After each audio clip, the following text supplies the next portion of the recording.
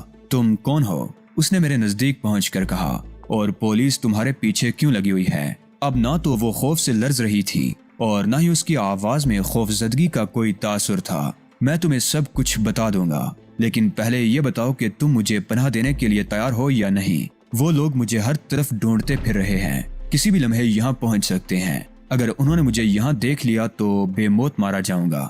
وہ ایک بار پھر تذبذب میں مبتلا ہو گئی، معلوم نہیں کیا سوچنے لگی تھی۔ بالآخر مجھے اس کو ٹوکنا پڑا۔ تم کس سوچ میں گم ہو گئیں؟ مجھے ہاں یا نہ میں جواب تو دے دو۔ اس نے چونک کر مجھے دیکھا۔ میں سوچ رہی تھی عموماً مرد عورتوں کو پناہ دیا کرتے ہیں، آج ایک عورت ایک مرد کو پناہ دے گی۔ آؤ۔ میں اس کے ساتھ چلتا ہوا سرونٹ کوارٹر میں داخل ہو گیا۔ اس نے اندر داخل ہو کر دروازہ اندر سے بند کر دیا۔ ایک کمرے کے کوارٹر میں گہری تاریکی چھا گئی۔ پھر اس نے لائٹ جلا دی۔ کھڑکیاں اور دروازے بند ہونے سے لائٹ باہر نہیں جا سکتی تھی۔ روشنی ہوتے ہی میں نے اس کا جائزہ لیا۔ وہ خاصی خوش شکل لڑکی تھی، عمر 25 سے 30 کے درمیان رہی ہوگی۔ میری تجربے کار نگاہوں سے اس کا پیشہ پوشیدہ نہیں رہ سکا، اور مجھے حیرت ہوئی جس پیشے سے اس کا تعلق تھا اس میں تو ہر قسم کے لوگوں سے واسطہ پڑتا ہے، پھر وہ اس قدر خوف زدہ کیوں ہو گئی تھی؟ وہ بھی متجسس نظروں سے مجھے دیکھ رہی تھی، شاید میرے بارے میں زیادہ سے زیادہ اندازہ کرنا چاہ رہی تھی، مگر وہ جو اندازہ بھی لگاتی غلط ہی ہوتا۔ میری حقیقت تک پہنچنا آسان کام نہیں تھا۔ رات سونے سے قبل میں نے اور ٹارمنڈو نے جو میک اپ کیے تھے ان کی بدولت ہم دونوں کی خد و خال مقامی لوگوں کے جیسے ہو گئے تھے، اور اب ہمیں غیر ملکیوں کی حیثیت سے شناخت نہیں کیا جا سکتا تھا۔ جو بھی ہمیں دیکھتا مقامی ہی سمجھتا۔ ٹارمنڈو کی زندگی کا تو کوئی بھروسہ نہیں تھا، البتہ میں مشکل حالات کا مقابلہ کرنے کے لیے زندہ تھا۔ تاریخ شاہد ہے کہ مرد نے ہمیشہ عورت کے دامن میں پناہ لی ہے۔ میں نے اس پر سے نظریں ہٹاتے ہوئے کہا۔ اب میں کمرے کا جائزہ لے رہا تھا۔ وہ صرف ایک کمرہ تھا اور بس چھت پر ایک پنکھا ٹنگا ہوا تھا جو اس وقت بھی چل رہا تھا۔ ایک دیوار کے ساتھ لکڑی کا پرانا سا ریک رکھا ہوا تھا جس پر گرد کی تہیں ظاہر کر رہی تھی کہ اسے عرصہ دراز سے استعمال نہیں کیا گیا ہے۔ ایک سٹول تھا جو کبھی بیٹھنے کے لیے استعمال کیا جاتا ہوگا۔ اس کے علاوہ کمرے میں جو سامان تھا وہ ایک جلنگی سی چارپائی تھی جس پر ایک بوسیدہ گدا بچھا ہوا تھا۔ گدے پر بچھی ہوئی چادر نہ صرف میلی تھی بلکہ اس قدر تہی دامن تھی کہ اپنی تمام تر کوششوں کے باوجود گدے کی بوسیدگی کو چھپانے میں ناکام تھی۔ ایک تکیہ بھی تھا جو اپنی ظاہری حالت کے اعتبار سے چارپائی، گدے اور اس پر بچھی ہوئی چادر سے ہم آہنگ نظر آ رہا تھا۔ میری بات سن کر وہ زور سے ہنسی۔ تاریخ کے بارے میں تو مجھے معلوم نہیں، البتہ میرا ذاتی تجربہ تو یہی ہے، اس نے کہا۔ اب وہ قطعی خوف زدہ نظر نہیں آ رہی تھی۔ میری نگاہ چارپائی کے نیچے رینگ گئی جہاں ایک عمدہ قسم کا مختصر سا سوٹ کیس رکھا ہوا نظر آ رہا تھا۔ اس سرونٹ کوارٹر میں وہ واحد چیز تھی جو اس لڑکی کی شخصیت اور اس کے جسم پر موجود لباس سے میل کھاتی تھی۔ معلوم نہیں تم کون ہو اور پولیس تمہارے پیچھے کیوں لگی ہے۔ صورت سے تو معصوم نظر آ رہے ہو، مگر ضروری تو نہیں کہ آدمی کا ظاہر بھی اس کے باطن ہی کی طرح ہو۔ قطعی ضروری نہیں، میں مسکرایا، بلکہ ظاہر و باطن کبھی یکساں نہیں ہوتے۔ بسا اوقات تو خود پر بھی عیاں نہیں ہوتے۔ آدمی خود کو دریافت کرتے کرتے ہی چل بستا ہے۔ میرا نام سونیا ہے، وہ بھی جواباً مسکرائی۔ اگر تمہیں زمانے کے سرد و گرم کی ذرا سی بھی ہوا لگی ہے تو تم نے اندازہ لگا لیا ہوگا کہ میرا پیشہ کیا ہے۔ مجھے معلوم ہے کہ عورت کو دیکھ کر اچھا خاصا احمق بھی فلسفہ بولنے لگتا ہے۔ تم صورت سے تو معصوم نظر آتے ہو، مگر احمق ہرگز نہیں ہو سکتے۔ تمہاری آنکھوں کی چمک تمہاری ذہانت کی عکاسی کرتی ہے۔ میرا نام علی ہے اور میں عملی آدمی ہوں، مگر تمہارے تجربے کو چیلنج کرنے کی جسارت نہیں کر سکتا۔ تمہارے بارے میں اندازہ کر چکا ہوں۔ تم پیشہ ور ہو مگر خود کو احتیاط سے خرچ کرنے کی عادی ہو، اور اسی بات پر تمہارا شکر گزار ہوں کہ تم نے میری ایک سادہ سی بات کو فلسفے کے روپ میں سنا، ورنہ جو کچھ میں نے کہا اسے صدقے دل سے حقیقت جان کر کہا تھا۔ وہ ہنس پڑی۔ تم یہاں پناہ گزین نہیں، میرے مہمان ہو۔ میرا کل سرمایہ تمہارے سامنے موجود ہے۔ مجھ سے کسی بڑی میزبانی کی توقع مت رکھنا۔ اس کے لہجے میں ہلکی سی شوخی تھی۔ بڑی مہربانی کی توقع تو رکھ سکتا ہوں، میں نے معنی خیز لہجے میں کہا، حالانکہ اس سے بڑی مہربانی تو تم پہلے ہی کر چکی ہو۔ وہ افسردہ سی ہو گئی۔ تم دیکھ رہے ہو کہ میں نے اب تک تم سے بیٹھنے کو بھی نہیں کہا۔ سمجھ میں نہیں آتا تمہیں کہاں بٹھاؤں۔ مجھے اپنے دل میں بٹھاؤ، آنکھوں میں جگہ دو۔ اس کوٹری میں تو میں اپنی جگہ خود بنا سکتا ہوں۔ میں نے گرد آلود سٹول کھینچ کر بلا تکلف اس پر بیٹھتے ہوئے کہا، کیا تم میرا مضحکہ اڑا رہے ہو؟ اس نے غصیلے لہجے میں کہا، اتنا گیا گزرا بھی نہیں ہوں کہ اپنے محسنوں کا مذاق اڑاتا پھروں۔ میں نے سنجیدگی سے کہا، تو پھر تمہاری اس بات کو کیا سمجھوں؟ کسی ہوش مند سے یہ توقع نہیں کی جا سکتی کہ وہ کسی ایسی عورت کے دل میں بسنے کی خواہش کرے جو روز ایک نئی آغوش کی زینت بنتی ہو۔ اگر ہوش مندی اسی کا نام ہے تو میں باز آیا۔ میں نے دونوں کانوں کو ہاتھ لگائے۔ معاشرہ جتنی عزت ان لوگوں کو دیتا ہے جو بغیر کسی مجبوری کے صرف اپنی دولت کے بل پر کسی کی مجبوریاں خریدتے ہیں، میری نظر میں ایسے لوگ ان صاحب ثروت لوگوں سے کہیں زیادہ محترم ہوتے ہیں، اور مجبوریاں خریدنے والے میری نظروں میں حشرات الارض سے بھی زیادہ بے وقت ہوتے ہیں۔ وہ ایک جھٹکے سے جلنگی چارپائی میں گر گئی۔ تم انتہائی خطرناک آدمی معلوم ہوتے ہو، اس نے مجھے گورتے ہوئے کہا۔ پولیس تمہارے پیچھے ہے اور تم اتنے سکون سے یہاں بیٹھے باتیں بنا رہے ہو۔ صرف میرے پیچھے نہیں ہے سونیا خانم، اس وقت تک پورا علاقہ گھیرے میں لیا جا چکا ہوگا، اور کچھ عجب نہیں کہ ہر گھر کی تلاشی بھی لی جائے۔ ایسی کون سی واردات کر کے بھاگے ہو کہ تمہاری خاطر پولیس اتنی درد سری مول لے لے گی؟ ایک غیر ملکی قتل ہو گیا ہے اور دوسرا شدید زخمی، اس کا جاں بر ہونا ممکن معلوم نہیں ہوتا۔ دونوں قتل تم نے ہی کیے ہیں۔ وہ بوکھلا کر کھڑی ہو گئی۔ بوکھلائی ضرور تھی مگر خوفزدہ نظر نہیں آ رہی تھی۔ میرے پاس تو ایک قلم تراش چاقو بھی نہیں ہے۔ میرا قصور تو صرف اتنا ہے کہ میں اس بنگلے میں پھنس کر رہ گیا تھا، خود بھی قتل ہوتے ہوتے رہ گیا، اور جب پولیس آئی تو ان کی نظروں میں آ گیا۔ اگر وہ مجھے گرفتار کرنے میں کامیاب ہو گئے تو میں کسی طرح بھی اپنی بے گناہی ثابت نہیں کر سکوں گا۔ تم نے مجھے مطمئن کرنے کے لیے یہ کہانی گڑھی ہے، ورنہ در حقیقت تم نے ہی ان دونوں کو قتل کیا ہوگا۔ تو تمہیں یقین نہیں آیا؟ میں نے ایک طویل سانس لے کر کہا، ہاں یہ حقیقت ہے کہ میں جھوٹ بول رہا تھا۔ ان دونوں کو میں نے ہی قتل کیا ہے، اور سوچ رہا ہوں کہ کیوں نہ تمہیں بھی قتل کر دوں۔ میرا دل بہت کمزور ہے، مجھے ڈراؤ مت۔ وہ خوفزدہ سے انداز میں ہنسی۔ نہیں، تم جھوٹ بول رہے ہو، تم نے کوئی قتل نہیں کیا۔ تم کہہ رہی ہو تو پھر یہ ٹھیک ہی ہوگا، میں نے بڑی سعادت مندی سے کہا اور سر جھکا لیا۔ یہ کیا بکواس ہے؟ وہ چڑ کر بولی، آخر تم مجھے سچی بات کیوں نہیں بتاتے؟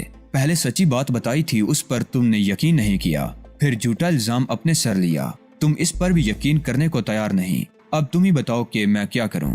میں نے بے بسی سے کہا، تم شاید مجھ سے خطرہ محسوس کر رہے ہو، اس نے تلخ لہجے میں کہا، اور ٹھیک ہی کر رہے ہو۔ مجھ میں ایسے کون سے سرخاب کے پر لگے ہوئے ہیں کہ تم مجھ پر یقین کر لو؟ شاید تم آرتھر نامی شخص سے واقف ہو جو یہاں سے چوتھے بنگلے میں رہتا ہے۔ میں اور میرا دوست اس کے ہاں ٹھہرے ہوئے تھے۔ ہمارے سونے کے بعد چند نامعلوم افراد گھر میں گھس آئے۔ انہوں نے آرتھر کو ہلاک کر دیا۔ میں اپنے دوست کے ساتھ دریافت حال کے لیے کمرے سے نکلا تو ان لوگوں نے ہم پر بھی فائرنگ کی۔ بدقسمتی سے گولی میرے دوست کو لگی اور اس کو مہلک زخم آیا۔ میں محض اپنی خوش قسمتی کی وجہ سے بچ گیا۔ فائرنگ کی آواز سن کر کسی نے شاید پولیس کو فون کر دیا، جو فوراً ہی آن پہنچی۔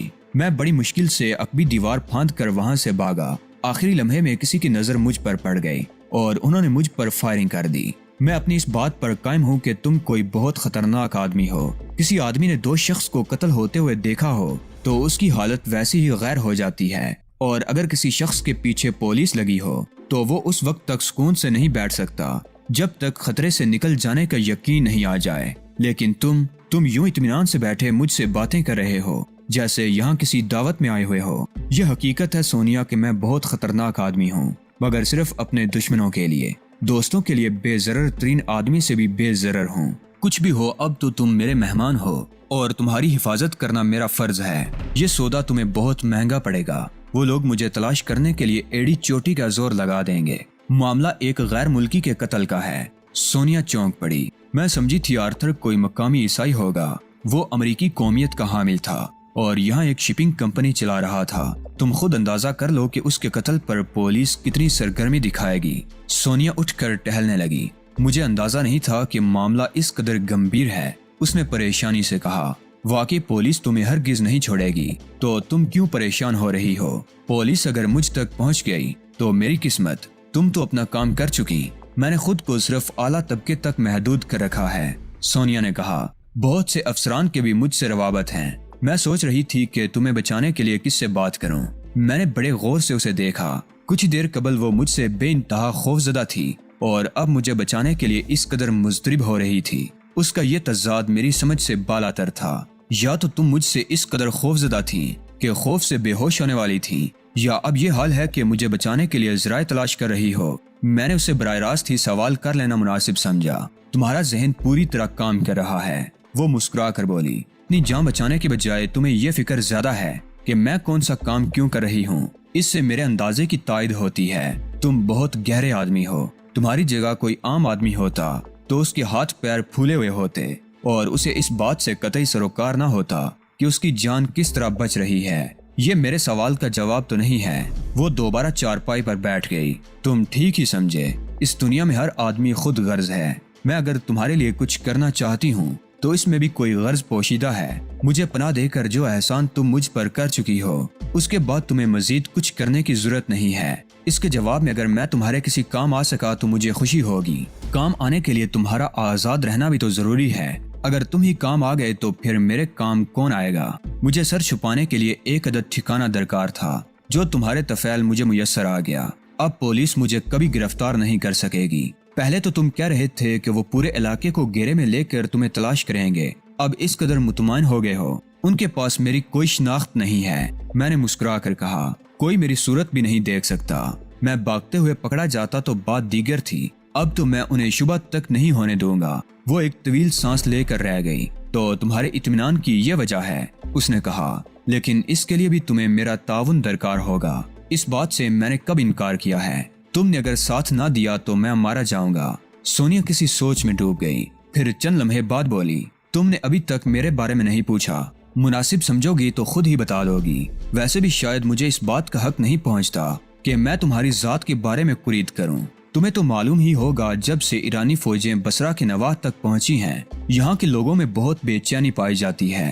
بہت سے لوگوں نے بصرہ چھوڑ کر دوسرے شہروں کا رخ کیا ہے۔ یہ بنگلہ بھی ایک ایسے ہی شخص کا ہے۔ وہ اپنے خاندان سمیت عارضی طور پر یہاں سے منتقل ہو گیا۔ چونکہ جنگ ختم ہونے کے آثار نظر نہیں آتے، اس لیے ملازمین کو بھی رخصت کر دیا گیا ہے۔ مجھ جیسے بہت سے لوگوں نے ایسے ہی خالی مکانات کو اپنا مسکن بنا لیا ہے۔ اس کوٹری میں ایک بوڑھا مالی رہا کرتا تھا، وہ بھی اپنے گاؤں چلا گیا اور میں نے یہاں اپنا ٹھکانہ بنا لیا۔ تمہاری مالی حالت تو بہت اچھی ہوگی سونیا، تمہیں یہ زحمت اٹھانے کی کیا ضرورت تھی؟ جنگ کی وجہ سے مہنگائی بہت بڑھ گئی ہے۔ پہلے میں ایک مہنگے فلیٹ میں رہا کرتی تھی، اب میرا کاروبار بھی متاثر ہوا ہے۔ میرے سامنے دو ہی صورتیں ہیں، یا تو خود کو ارزاں کر دوں یا پھر اپنے اخراجات میں تخفیف کر لوں۔ میں نے دوسری صورت کو ترجیح دی۔ خود کو ارزاں اور عام کر دینا مجھے گوارا نہیں ہوا۔ تمہیں کسی بات کی کیا کمی ہو سکتی ہے سونیا؟ تمہارے حلقے میں تو بڑے بڑے لوگ شامل ہیں جو تمہارے ایک اشارے پر تمہارے لیے کچھ بھی کر سکتے تھے۔ بہت سے اب بھی متمنی ہیں کہ میں اب بھی انہی کی ہو رہا ہوں۔ کئی ایک نے مجھے رہائش اور کار تک کی بھی آفر کی، مگر میں نے انہیں ٹال دیا۔ جسم کا سودا کرنا تو میری مجبوری ہے، میں اپنی آزادی کا سودا کیوں کر لوں؟ یہ تو کاروبار ہے علی، کاروبار میں خود کو گروی نہیں رکھا جا سکتا، روح کا سودا نہیں کیا جا سکتا۔ جسم فروشی تو بہت تھوڑے سے وقت کے لیے ہوتی ہے اور اس کے عوض معاوضہ بھی بھرپور ملتا ہے۔ کسی ایک کی ہو رہوں گی تو پھر یہ کاروبار کہاں رہے گا؟ یہ تو ملازمت ہو جائے گی، بلکہ ملازمت سے بھی کئی ہاتھ آگے کی چیز یقینی غلامی۔ تم ٹھیک کہہ رہی ہو، میں نے اس کی باتوں سے متاثر ہو کر کہا، لیکن کیا تم نے اتنا بھی جمع نہیں کیا کہ کچھ برے دن گزار سکو؟ جمع کرنے کے لیے کچھ بچتا تو اس پیشے ہی کو خیر بات نہ کہہ دیتی۔ تم تنہا ہو، تمہارے اخراجات اتنے زیادہ کس طرح ہو سکتے ہیں کہ تمہاری آمدنی ان کے سامنے مات پڑ جائے؟ میں نے حیرت سے کہا، میرے والدین زندہ ہیں۔ اس نے دھیمی آواز میں کہا، 11 بہن بھائی ہیں۔ میرے والدین کا پیشہ زراعت ہے، دیگر بہت سے کسانوں کی طرح وہ بھی زمینداروں کے قرضوں میں جکڑے ہوئے ہیں۔ کبھی ہماری زمینیں ہوا کرتی تھیں، کچھ بھی نہیں بچا۔ مجھے نہیں معلوم یہ نقصان کس طرح شروع ہوا تھا، لیکن میرے والد کو قرض کی ضرورت پڑی تھی، جو انہوں نے اس خیال سے سود پر لے لیا تھا کہ آئندہ فصل پر ادا کر دیں گے، مگر ایسی کوئی خوش نصیب فصل کبھی نہیں آئی جس کے ذریعے قرض سے مکمل چھٹکارا حاصل ہو پاتا۔ میں نے جب سے ہوش سنبھالا ہے گھر میں تنگ دستی کا دورہ پایا ہے۔ میں نے اپنے والدین کا سہارا بننے کا فیصلہ 18 سال کی عمر میں کیا تھا۔ میں گھر سے فرار ہو گئی تھی۔ شہر آ کر میں نے بڑے بڑے دھوکے کھائے اور بالآخر اب میں دھوکہ دینا سیکھ گئی ہوں۔ میں نے لوگوں کی جیبیں ہلکی کرنے کا ہنر سیکھ لیا ہے۔ میرے والدین سمجھتے ہیں کہ ان کی بیٹی کو شہر میں کوئی عمدہ ملازمت مل گئی ہے۔ جنگ کی وجہ سے حالات خراب نہ ہو گئے ہوتے تو شاید میں اپنے والدین کو قرض کے اس بوجھ سے بہت پہلے آزاد کر چکی ہوتی، مگر اب بھی کچھ نہیں بگڑا۔ زیادہ سے زیادہ 1 آدھ سال اور لگے گا۔ میں خاموش تھا اور وہ بھی خاموش ہو گئی تھی۔